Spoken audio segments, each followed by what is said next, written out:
స్తుతి అనే మాట బైబిల్లో ప్రారంభంగా మొదటిగా ఎక్కడ కనబడుతూ ఉంది? ఏంటండి ఎంత సైలెంట్ అయిపోయారు? మనం చదువుకున్నదే అండి.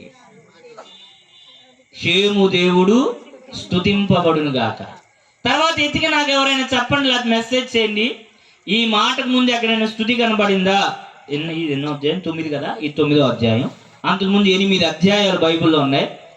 8 అధ్యాయాలు ఎక్కడైనా స్తుతి అని కనబడిందామో ఒకసారి ఎతకండి, బైబిల్ అంటే ఇంట్రెస్ట్ ఉన్నవాళ్ళు.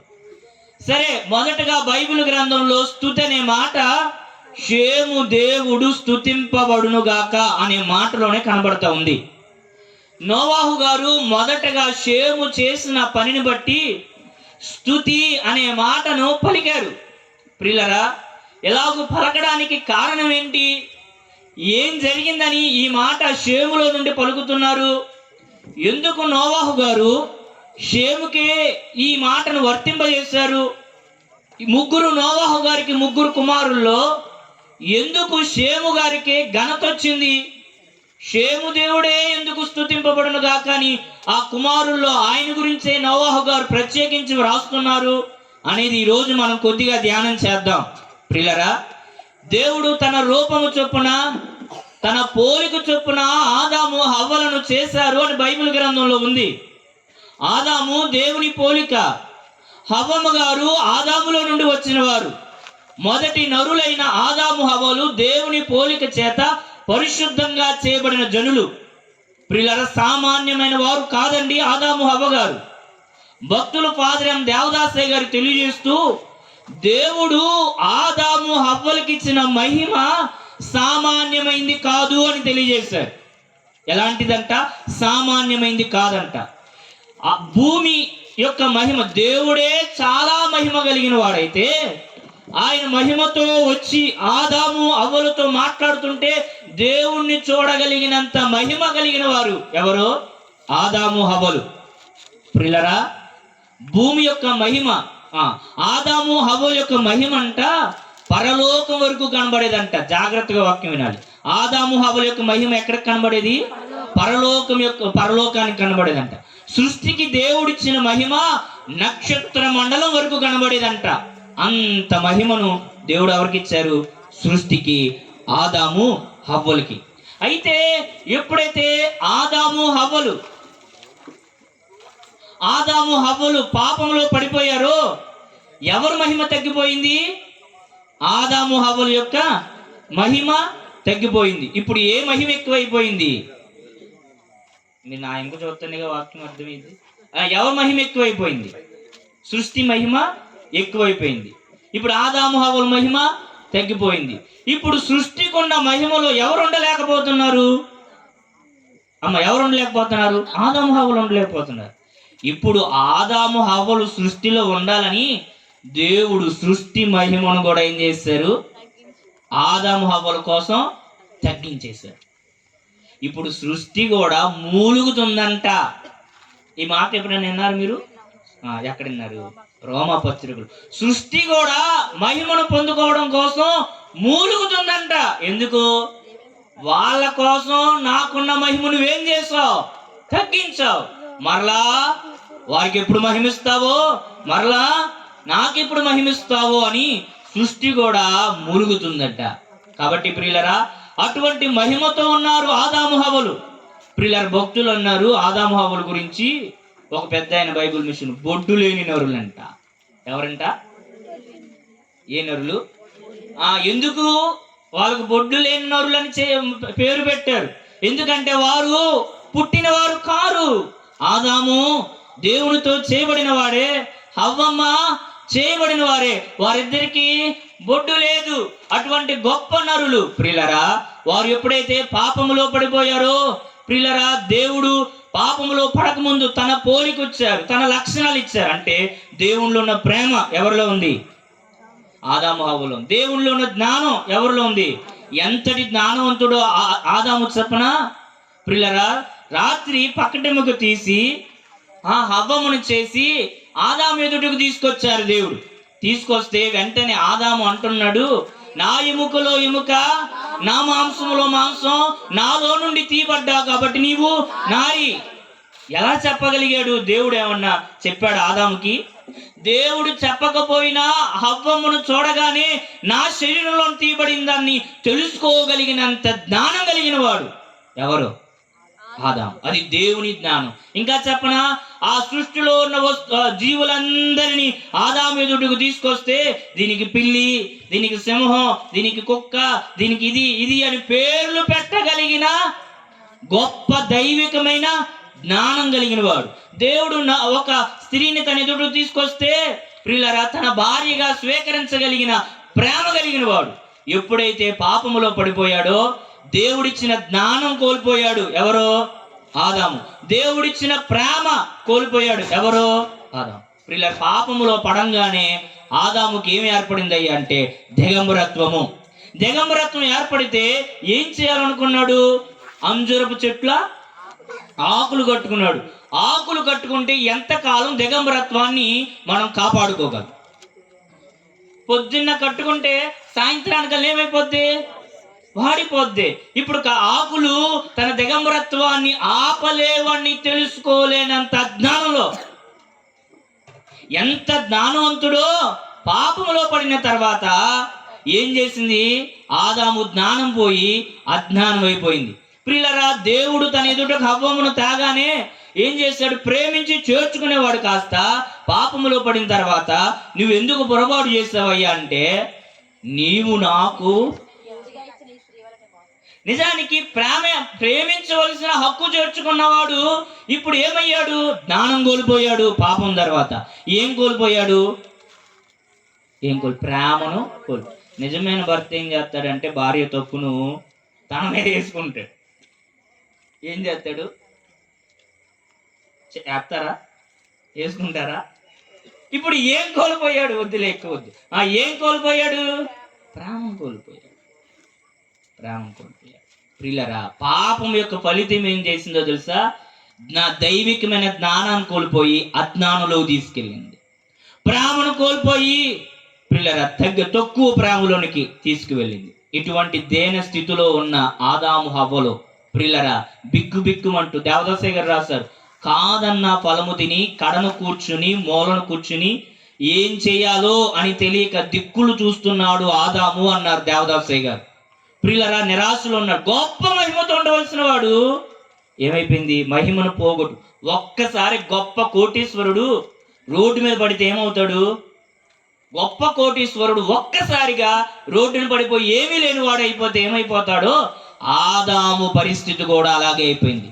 గొప్ప మహిమతో ఉండవలసిన ఆదాము గారు చేయవద్దన్న పని చేయడం బట్టి, పాపము తనలో ప్రవేశించడం బట్టి ఒక్కసారిగా నిరాశతో నిస్పృహతో మహిమను కోల్పోయానే అనే బాధతో మూలను కూర్చున్నాడు. ప్రియులారా ఈ సమయంలో దేవుడు ఏదేను తోట మనోహరమైన స్థలం కాస్త న్యాయస్థానం అయిపోయిందంట. ఏ స్థానం అయిపోయింది? కోర్టు అయిపోయిందంట. ఏదైనా తోట కాస్త ఇప్పుడు జడ్జిగా ఆదాము హవ్వలకు తీర్పు తీర్చడానికి ఎవరు వచ్చారు? దేవుడే జడ్జిగా ఆదాము హవ్వలు చేసిన పాపమును బట్టి తీర్పు తీర్చడానికి ఆ కోర్టులోనికి, న్యాయస్థానంలోనికి దేవుడే జడ్జిగా వచ్చారు. అప్పటి వరకు వారి దగ్గరికి ఎలా వెళ్ళేవాడు? సంతోషంతో దేవుడు వెళ్ళేవాడు, సహవాసం చేయడానికి వెళ్ళేవాడు, ముచ్చటించడానికి వెళ్ళే దేవుడు కాస్త సీరియస్గా, కోపంతో, హడావుడిగా ఏదేని తోటలోకి వెళ్ళడం ఎవరు చూసారో చెప్పనా? దేవదూతలు చూశారంట. ఆదాము హవ్వల యొక్క పాపం దేవదూతలకు కూడా తెలిసిపోయింది. దేవదూతలు కూడా ఇంక ఈ ఆదాము హవ్వల పని అయిపోయిందిలే, వారిని చంపేస్తాడు, క్రొత్త నరులను దేవుడు చేసుకుంటాడు, ఏం జరుగుతుందో చూడాలని ఆసక్తిగా వచ్చారంట. ఎక్కడికి? ఏదేని తోటలోకి. దేవుడు తీర్పరిగా కూర్చుంటే ఆదాము హవ్వలు దోషులుగా ఉంటే, న్యాయస్థానం మీద దేవుడు ఉంటే ఏం జరుగుతుందా చూడాలని దేవదూతలు వచ్చారట. ఈ సందర్భంలో దేవుడు వారికి తీర్పు తీరుస్తున్నాడు. ఆదామా, నీవు తినవద్దన్న పండు తిన్నావు కాబట్టి ఇదిగో నిన్ను బట్టి భూమి శపింపబడింది. నీవు ఇదిగో ఇప్పటి వరకు ఏ కష్టము లేకుండా ఏ పండు కావాలితే ఆ పండు తినేసావు, బాగానే ఉంది. ఇప్పుడు నీ కడుపు నిండాలంటే నీ చెమటోడ్చాలి.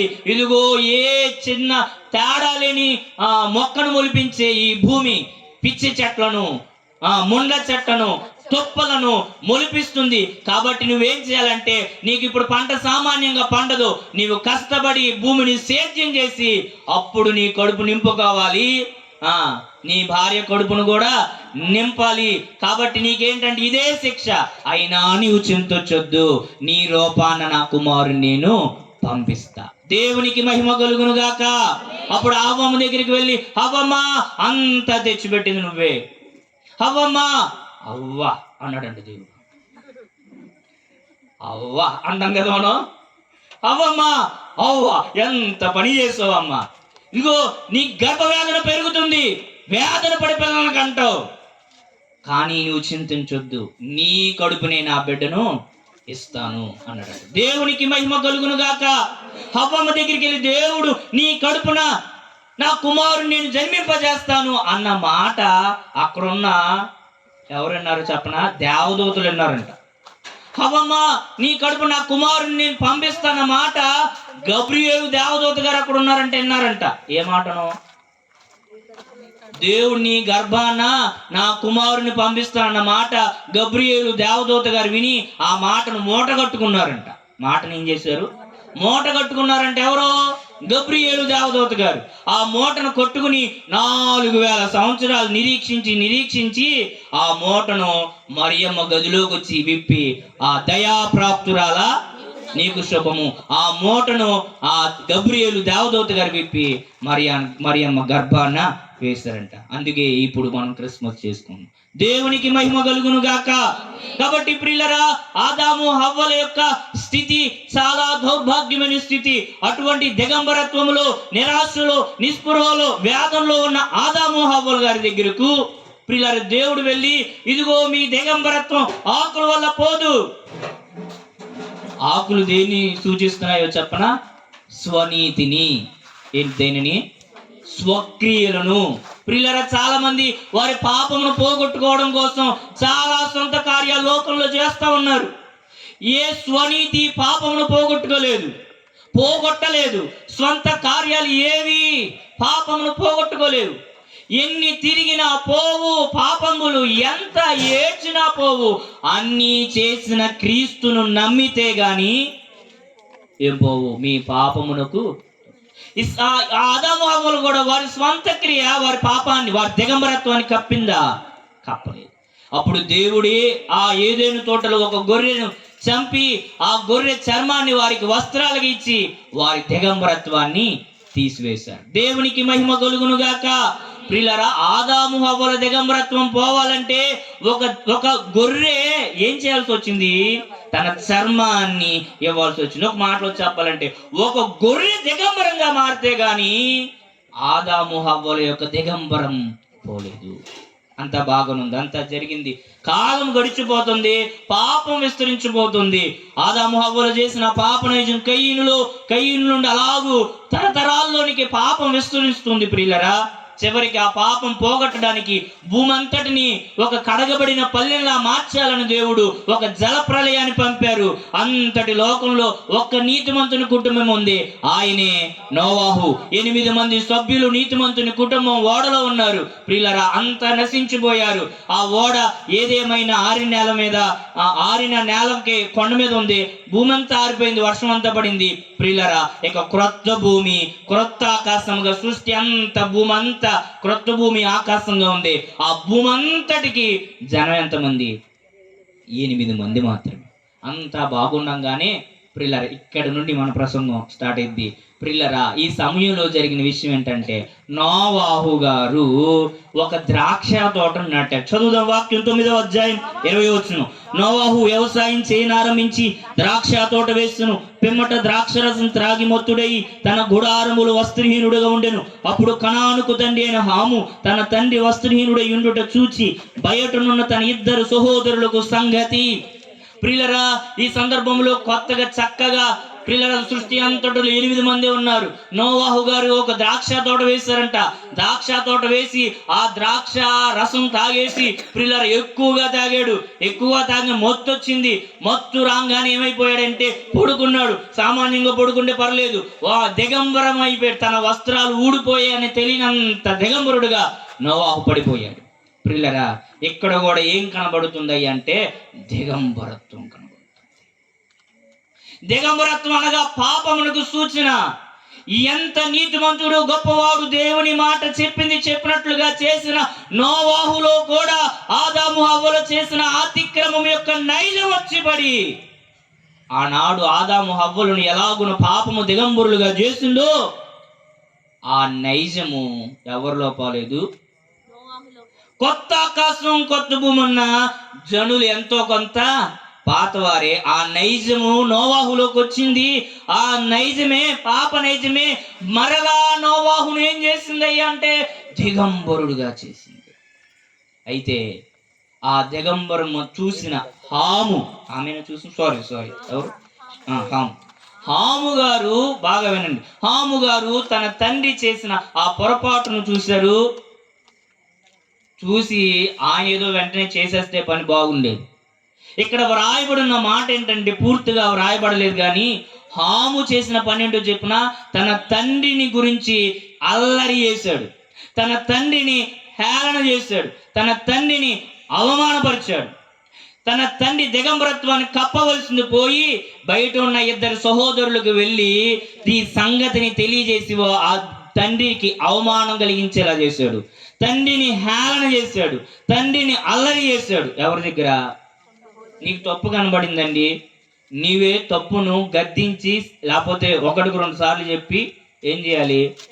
ఆ తప్పును సరి చేయాలి. ఏం చేయకూడదు నేను ఎప్పుడు చెప్తా ఉంటా, నిజం చెప్పులు వేసుకుని బయటికి వెళ్దాం అనుకునే లోపు అబద్ధం ఊరంతా తిరిగి వచ్చి ఇప్పుడు వెళ్ళావా అంటదంట. అబద్ధం అలాగే అంటదే, అపార్థం కూడా అలాగే అంటది, అల్లరి కూడా అదే అంటది. ఇప్పుడు మంచి వ్యాపించినంత చెడు వ్యాపించినంత త్వరగా మంచి ఎప్పుడు, అపార్థాన్ని త్వరగా స్వీకరించినంతగా మనిషి నిజాన్ని స్వీకరించలేడు. వాడు చెడ్డోడ్రా అంటే వెంటనే నమ్మేద్ది, వాడు మంచోడ్రా అంటే చూసి వింటే గాని నమ్మదు. ఒకవేళ చూసి విని వీడు మంచోడు అని నిర్ధారణ చేసుకున్న ఎవడో వచ్చి వాడు ఎలాంటోడ్రా అంటే వెంటనే నమ్మేద్ది. నిజమేనా కాదా? దట్ ఈజ్ మనిషి నైజం. నిజమా కాదా? మీ అందరికీ తెలుసు. మనలో లేదా? వాడు మంచోడని నీకు తెలుసు, వాడు నీతిమంతుడని తెలుసు, కానీ వాడు మంచోడు నీతిమంతుడు తెలుసు, విన్నావు, కానీ అతని గురించి ఎవరో చెడు అని చెప్పేశారు. అది నిజమో నువ్వు చూసావో చూడలేదో తెలియదు, కానీ దీన్ని మనం అంగీకరించినంత త్వరగా చెడునే మనిషి ఏం చేస్తాడు? త్వరగా స్వీకరించుకుంటాడు. ఇది కూడా ఆ జీరే. ప్రియులరా, నోవాహుని యొక్క దిగంబరత్వాన్ని కప్పవలసిన హాము అన్నల దగ్గరికి వెళ్ళి అలరి చేసి తండ్రిని ఎగతాళి చేసి తండ్రిని అవమానపరచడం మొత్తులో ఉన్న నోవాహుకు తెలియలా, కానీ పరమందున్న దేవుడికి పసిగట్టేశాడు. నీవు చేస్తున్న ఈ రహస్యమందైనా, నీవు గదులు తలుపులేసి చెప్పుకుంటున్నా, మాట్లాడుకుంటున్నా, ఎవరి గురించి ఎవరు ఎలాగూ మాట్లాడుకుంటున్నా వినేవాడు పైన ఉన్నాడు. ఎక్కడున్నాడు?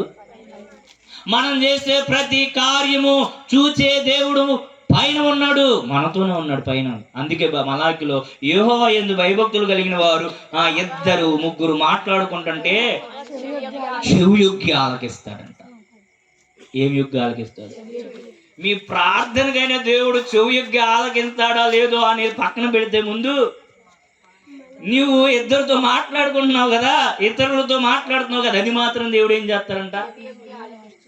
అందుకే దేవదాస్ దగ్గర ఒక చక్కని మాట, ఇది భయపడాలి, ఈ మాట మీరు వినడానికి పాడడానికి. నీ వాడు ప్రతి మాట నీవు మరుతువేమో, కానీ దేవుణ్ణి మరచునా తీర్పుండు సుమి.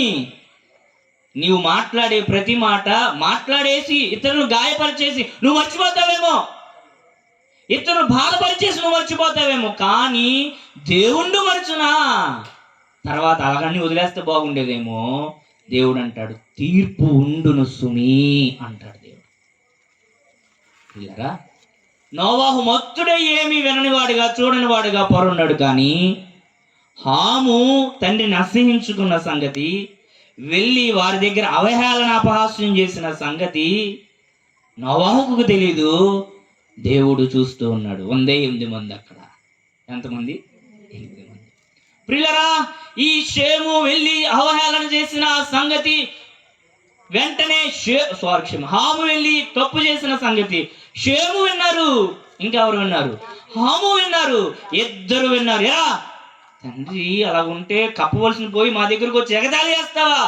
అయితే మేము అలా చేయకూడదు, అది చేయడం తప్పు అని షేమ్ ఇచ్చాడంట సలహా.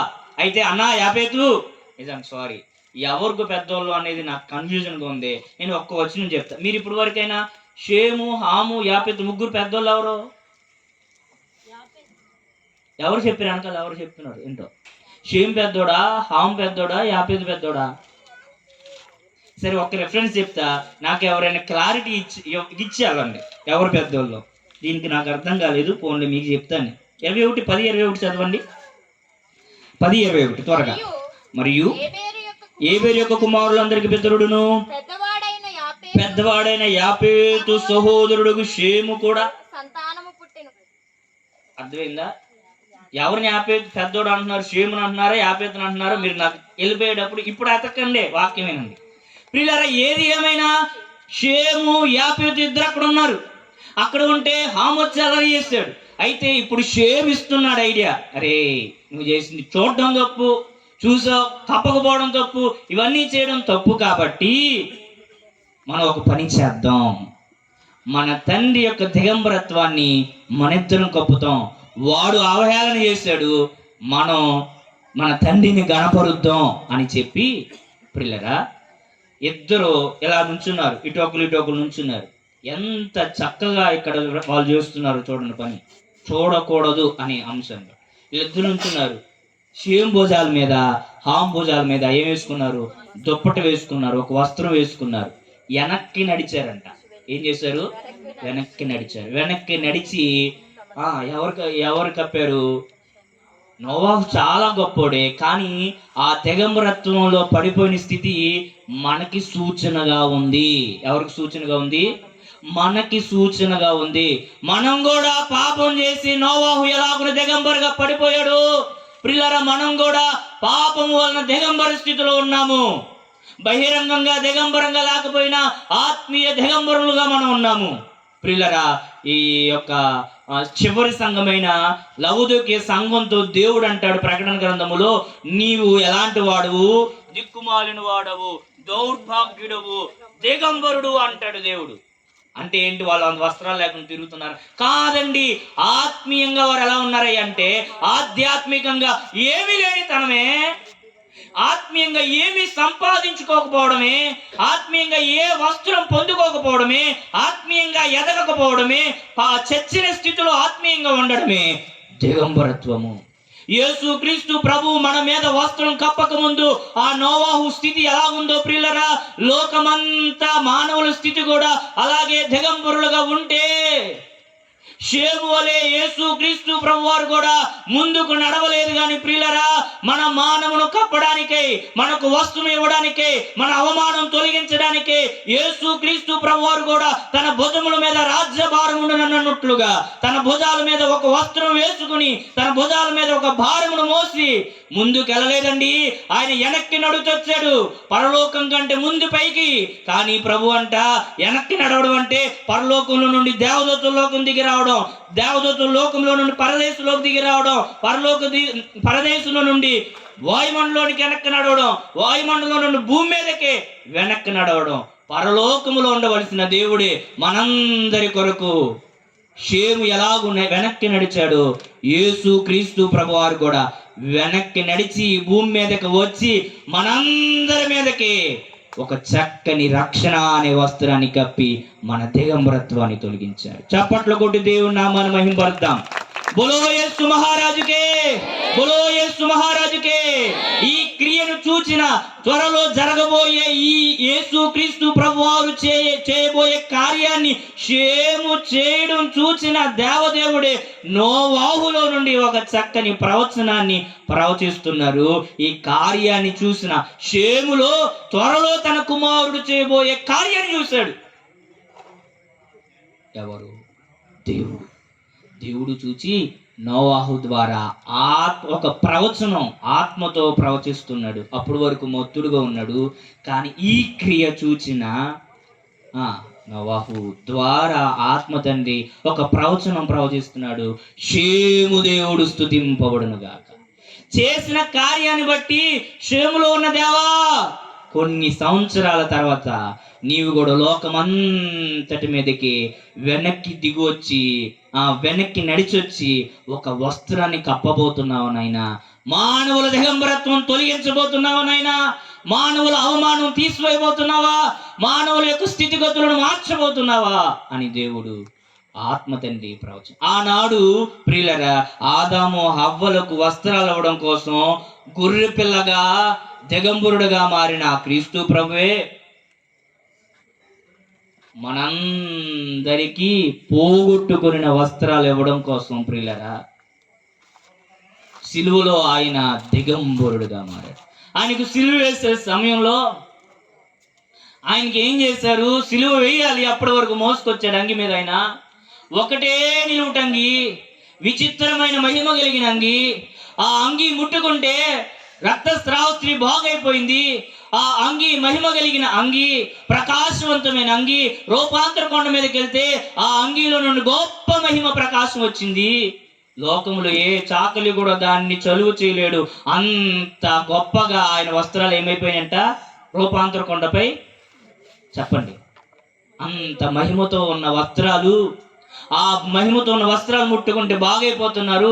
ఆ గొప్ప నిలువు టంగిని అందరూ చూస్తుండగా, స్త్రీలు చూస్తుండగా, సైనికులు చూస్తుండగా, ఆ యెరూషలేములో ఉన్న ప్రజలందరూ చూస్తుండగా ఒక్కసారి ఓడి విరికితే ఆయన ఏమయ్యాడు?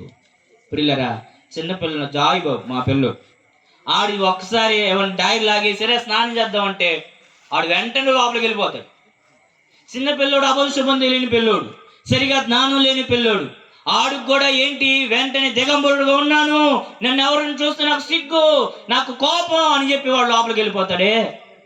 ఎవరైనా వెంటనే వస్త్రం, పై వస్త్రం తీస్తే మగవాళ్ళకి బాధే. అసలు ఒక్కసారిగా యేసు క్రీస్తు ప్రభువు వారందరూ చూస్తుండగా ఒక్కసారి ఆయన నిలువుటంగి తీసేస్తే అని ఎంత బాధపడాలి. ఆయన సామాన్యమైన వ్యక్తి కాదు కదా, సృష్టికర్త కదా. కానీ ఆ గొప్ప అవమానాన్ని కూడా నీకు వస్త్రాలు అవడం కోసమే ఆయన ఏమైపోయాడు? దిగంబరుడైపోయాడు. ఎందుకో తెలుసా? మనందరి మీద వస్త్రం కప్పబడాలి. ప్రియులరా, ఈరోజు యేసు క్రీస్తు ప్రభు వారు మనకి షేము ఎలాగున నోవాహుకు వస్త్రం కప్పాడు, ప్రియులరా మన మీద కూడా దేవుడు వస్త్రం కప్పాడు. నిజానికి మనందరం ఆత్మీయ దిగంబరులమే. కానీ మనకి ఏ వస్త్రం ఇచ్చాడు ప్రభు? రక్షణ అనే వస్త్రం ఇచ్చి. బైబిల్లో చాలా వస్త్రాలు ఉన్నాయి. రక్షణ, చాలా మంది రక్షించబడలేదు, బాప్తిస్మం తీసుకోలేదు. వారికి ఏం లేదయ్యా అంటే బాప్తిస్ము లేని, రక్షణ వస్త్రము లేని దిగంబరులు. నీతి అనే వస్త్రం, నీతి లేకపోతే నీతి వస్త్రం లేని దిగంబరులం. పిల్లరా, స్తుతి అనే వస్త్రం, ఇలా బైబిల్ గ్రంథంలో చాలా వస్త్రాలు ఉన్నాయి. దేన మనస్సు అనే వస్త్రం. నీకు దేన మనస్సు లేదా? అయితే నీవు ఒక వస్త్రం లేని దిగంబరుడుగా. ఈరోజు చాలా మంది బాప్తిస్మం లేని స్థితి. మొదట మనకు ప్రియులరా, మనం ఏదైనా ఒక వస్త్రం కావాలనుకుంటే ఈ వస్త్రాలన్నీ, చాలా వస్త్రాలు ఒకదాని మీద ఒకటి లేయర్స్ అనమాట. ఈ వస్త్రాలన్నీ చివరికి దేవుడు మనకి ఇచ్చే వస్త్రం పెండ్లి వస్త్రం, ఆ తర్వాత రాకడలో దేవుడు ఇచ్చే వస్త్రం మహిమ వస్త్రం.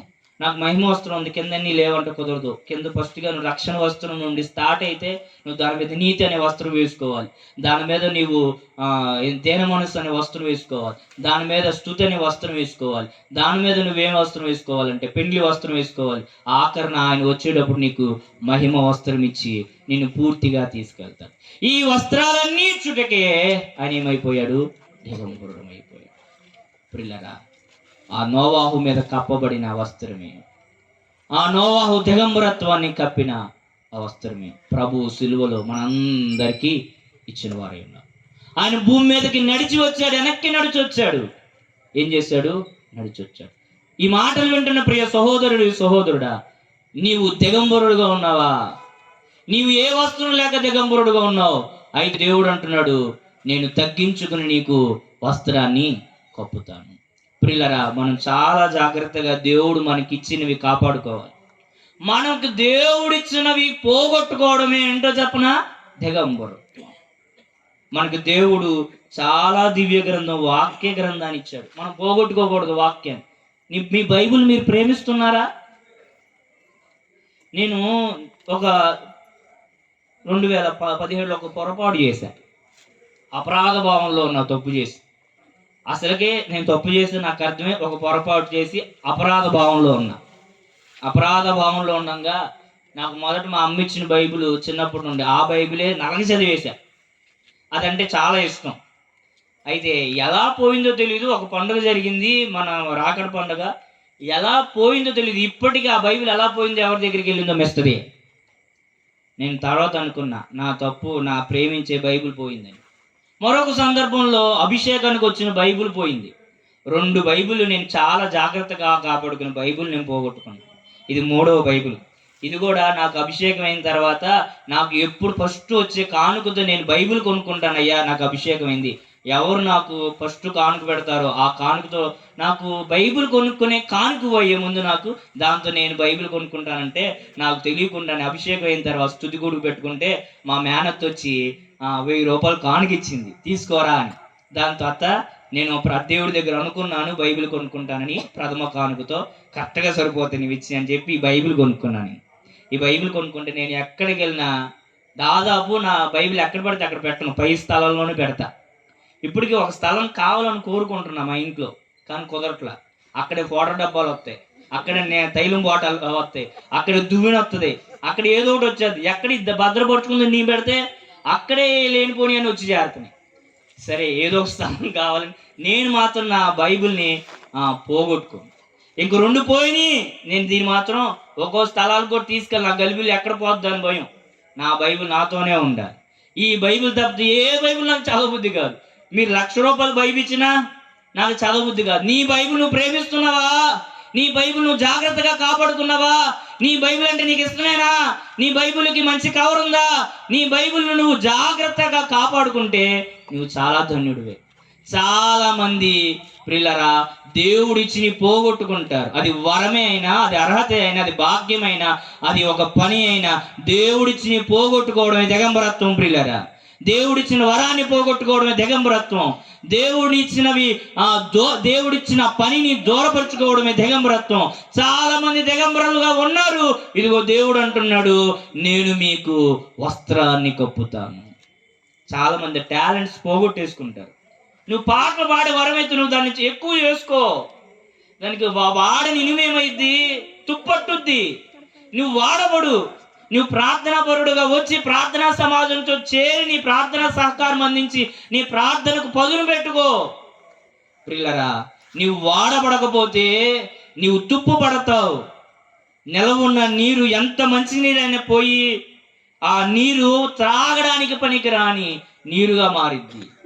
పారుతున్న నీరే మంచి నీరు అవుద్ది. వాడిని ఇనుము ఎప్పటికైనా తుప్పు పట్టుద్ది. ప్రియులరా, నీకు దేవుడిచ్చినవి భూమిలో ఆ సహోదరుడు వాళ్ళు కప్పెట్టుకోవద్దు. నీకు ఇచ్చినవి నువ్వు పోగొట్టుకోవద్దు.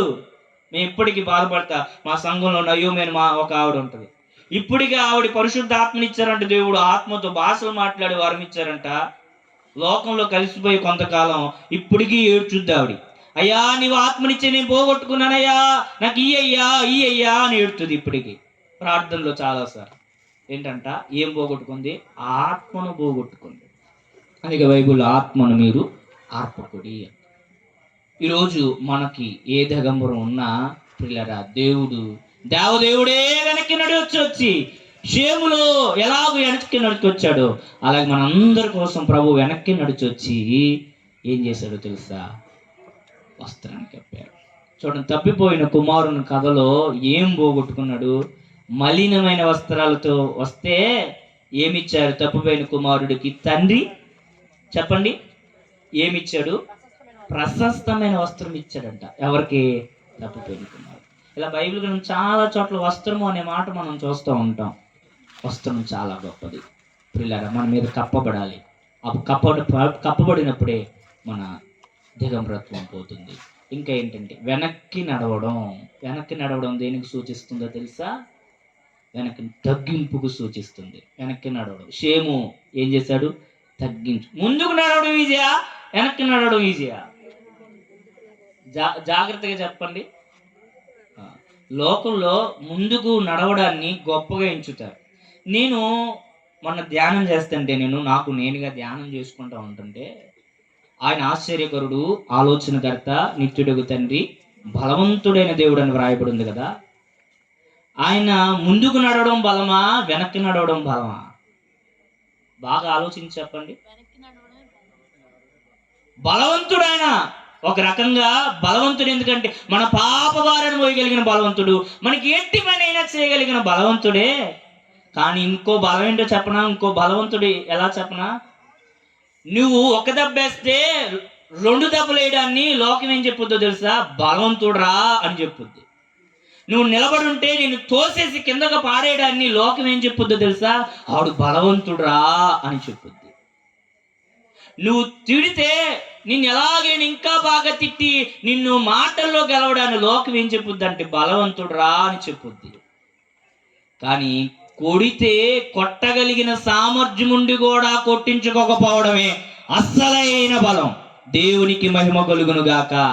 నువ్వు తిడితే నిన్ను బాగా హింసించగలిగిన సామర్థ్యము, శక్తి ఉన్నప్పటికీ నోరు మూసుకొని మౌనంగా ఉండడమే అస్సలైన బలం. అన్నీ ఉండి కూడా దరిద్రుడుగా ఉండడమే అస్సలైన బలం.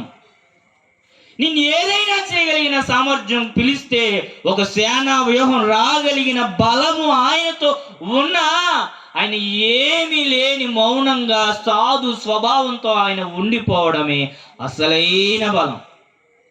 ఆయన బలవంతుడండి. ఆయన తగ్గించుకొని ఏదైనా చేయగలిగిన బలవంతుడు. ఈ మాట మిమ్మల్ని అడుగుతున్నా, తగ్గింపు అనే బలం మీలో ఉందా? నేను ఎవరో ఏదో ఒకటి అంటున్నారు. నువ్వు బలవంతం కలిగినగా బలవంతుడు అయితే నువ్వేం చేయాలి? మాట అనేయడం బలం అవుద్దా? ఆ మాటను తట్టుకుని మౌనంగా ఉండడం బలం అయిద్దా? చెప్పండి. నేను ముగించేస్తా 5 నిమిషాలు. చెప్పండి. ముందుకు వెళ్ళడం బలమా, వెనక్కి రావడం బలమా? లోకంలో అంటే సింహం ఒక్క అడుగు వెనకేసిందంటే చెప్పండి 100 అడుగులు అంటే ముందుకు వేయడాన్ని గెలుపుగా చూసుకుంటది లోకం. మాటకు సమాధానం చెప్పడాన్ని గెలుపు అంటది. కొడితే 2 దెబ్బలు కొట్టడం గెలుపు అనుకుంటది లోకం. ఏదైనా సాధించుకోవడం గెలుపు అనుకుంటది లోకం. కానీ దేవుడు బలం మరణించడమే. మనందరి కోసం మరణించడం ఆయన బలం. తగ్గించుకోవడం ఆయన బలం. కొట్టించుకోవడం ఆయన బలం. మూస్తే ఊహించుకోవడం ఆయన బలం. ఇది ఎవరు చేయలేని పనులు. ఎవరు చేయలేనిది చేస్తేనే ఏమంటారు కదా? ఎవరు చేయలేనిది చేస్తేనే ఉంటారు. ఈరోజు మనం కూడా అందరు చేసేది చేస్తే బలం కాదు. నువ్వు కొడితే కొట్టించుకో, తిడితే తిట్టించుకో, నేను సూటుపోటుగా అంటే పడు, మౌనంగా ఉండు. అదే అస్సలైన బలం. అది బలవంతుడు అంటే. నాకు ఎందుకో తెలియకుండా ఇది దేవుని అసలైన బలవంతుడు అనే మాటకు అర్థం. మనం తిట్టిన వారి దగ్గరికి, మనం దూషిస్తున్న వారి దగ్గరికి, మనల్ని అనేవారి దగ్గరికి వెళ్ళి మనం వారిని ప్రేమగా పిలవడమే బలవంతుడు.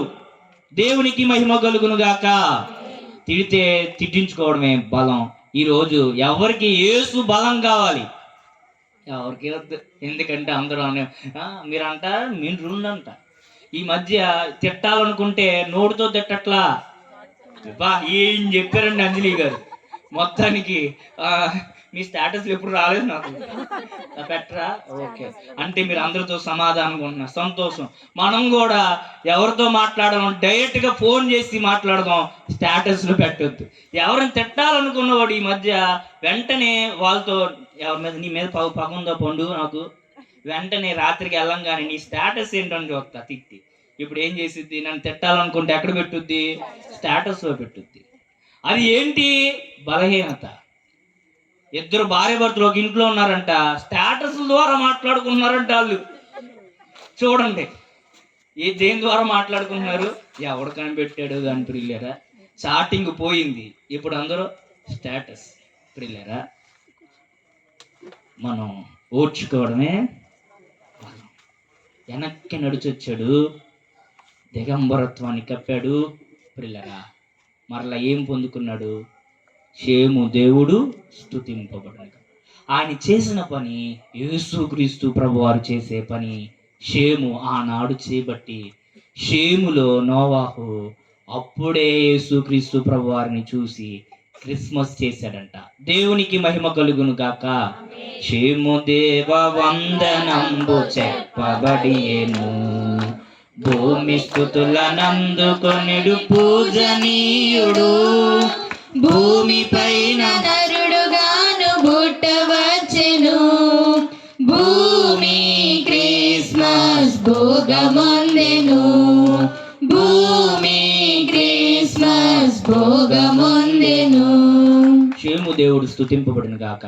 కింద వ్రాయబడి ఉంటది, అవమానపరిచిన వాడు ఎవరో హాము, అపహాస్యం చేసిన వాడు హాము, హేళన చేసిన వాడు హాము, అల్లరి చేసిన వాడు హాము. హాము చేసిన పని ఎవరికి? కనాను శపింపబడిన గాక. కనాను ఎవరెంతకే? కనాను ఎవరో తెలీదా? చదవండి, మీకు తెలిసినేమో చెప్పేద్దాం అనుకుంది. చదవండి ప్రిల్లరా. ఆది కాండము ఎన్నో వచ్చిన అమ్మా? 6వ వచనం, 10:6 అదేగా, 9:18 అంట. చదవండి. 9:18 కదమ్మా, 10.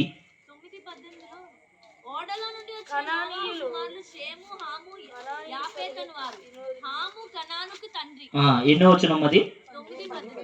9:18 అంట. హాము కుమారుడేగా ఇప్పుడు. హాము చేసిన శాపం ఎవరికి వచ్చింది? కనానుకు వచ్చింది. ఇప్పుడు షేము స్తుతింపబడ్డాడు, షేము దేవుడు. కనాను ఏమయ్యాడు? షేముకి అపహాస్యం చేసిన వాడు, వెనక్కి తగ్గి కప్పిన వానికి ఏమయ్యాడు చెప్పాలి. నీవు వెనక్కి తగ్గితే నిన్ను ఎవరైతే అన్నారో వాళ్ళు నీకేమవుతారు? దాసులు అవుతారు. తగ్గిన వారిని దేవుడు హెచ్చించి ప్రియులారా, వారికి శత్రువులు ఉన్న వారిని ఏం చేస్తారంటే దాసులుగా దేవుడు చేస్తాడు. కాబట్టి ప్రియులారా, ఒక సేవకుడు అయిపోయింది, ముగిస్తే ఒక సేవకుడు ఇలాగే ప్రసంగిస్తున్నాడంటే పెద్ద స్టేజ్ మీద. ఆయన పేరు నాకు గుర్తులేదు. ఆయన చాలా పెద్ద ప్రసంగికుడు, చాలా పెద్ద మీటింగులో చెప్తూ ఉన్నాడంట, ప్రసంగం చేస్తున్నాడు. యేసుక్రీస్తు ప్రభు వారి గొప్పతనం గురించి, ప్రభు చేసిన కార్యాల గురించి చెప్తుంటే అక్కడున్న అతను ఆ సేవకుని దూషిస్తున్నాడంట.